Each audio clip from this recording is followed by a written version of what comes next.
to the lake. We're gonna take a little swim. So you finished Stranger Things 4 Part 1, and you need a little something to fill that void until July, huh?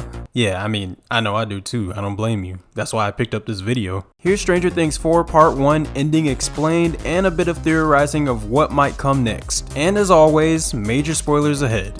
Okay, sheesh, this season was intense, and I would very much like to discuss how the Duffer Brothers crafted what I consider to be peak television from the start of the season to the finish, but hopefully we'll save that for another video. For now, let's talk about the very last scene of Part 1 where Vecna was revealed to be one, the very first child with psychokinetic abilities that Dr. Brenner experimented on. In a surprising twist, everything that the season was building up to thus far culminated in all of the main cast members' efforts to save each other and Hawkins being connected back to Vecna and his origins. The end of Part 1 revealed that Vecna started off as a regular human like us, believe it or not, and his actual name is Henry Creel. This revelation came coupled with the fact that Victor Creel was his father. Although we were first led to believe that Victor Creel's family being taken out might have just made them unfortunate victims of Vecna's wrath, it turns out that it wasn't totally random and that the Creel family's certain demise was growing up right in their home. As a child, Henry found that he related to Black Widows more than people and came to the conclusion that the way humans organized the world was ultimately a disruption of the natural order of things. Thus, he wanted to undo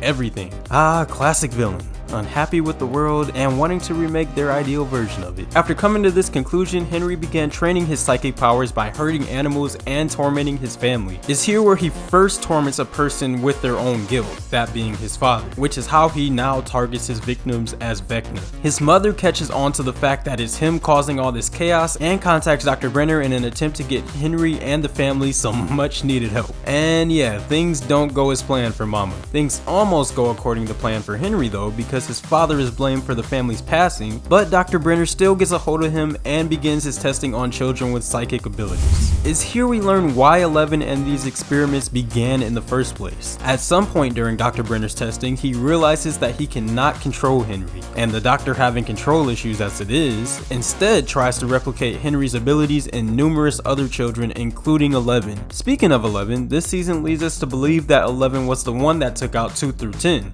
-8 because she's already been taken away. Didn't think I'd be doing basic math in this video. It turns out that Henry was the one, no pun intended, once again causing chaos, and 11 was totally innocent. After he manipulates 11 into freeing him from Dr. Brenner's control, he goes on a rampage and faces off against 11. 11, now on the verge of being mangled, remembers the moment her mother held her for the very first time, and is able to overpower him and sends Henry to the Upside Down. This creates the very first Upside Down portal. This is also when Henry comes into contact with the Mind Flayer and becomes the menacing Vecna. Okay, I thought that would be scarier. Moving on, Vecna being Henry explains why those portals were able to open in random spots of Hawkins in the first place, because he has the incredible amount of psychic energy needed to open them just like 11. What's more is that his ability to get into people's heads is also much more clear. Vecna, the Demogorgon, and the Mind Flayer, the not so holy trinity. Okay, that's all cool and dandy, but what about Team Nancy and their leader? You know, Nancy. Unfortunately, our cliffhanger is that she has been caught by Vecna because of the guilt of her friend Barb's passing. This is probably the point where Nancy has to confront her feelings about the incident that has been plaguing her mind since season 1. And because she still has to conquer those emotions, I do predict that she's gonna survive Vecna's possession. You know, but that's just me being hopeful. Please don't take her out. And also don't forget Steve is still in the Upside Down too, and he definitely feels just as guilty about his part in Barb's untimely passing, even if he doesn't show it as much. So we could be seeing both characters have to overcome Vecna. And there's also the entire town the kids have to deal with, who are actively hunting them all down after being convinced that they're all cultists. On the flip side, 11 has her powers back, and Mike, Will, and Jonathan are all headed to her location. Oh, and Hopper and Joyce are finally reunited, but you know, they need to freaking run because they're still in the middle of a high security Soviet prison, and this shot just hangs on them standing there hugging. Oh my. With only 2 episodes left to be released, there's no telling what all will be wrapped up this season or saved for the final season 5. I do predict that we'll be left on an insane cliffhanger, and the wait for next year will be painful, so just be ready for that when those next episodes drop. But yeah, that's all I got for you guys this time. Go and enjoy some Purple Palm Tree Delight, and July 1st will come in no time.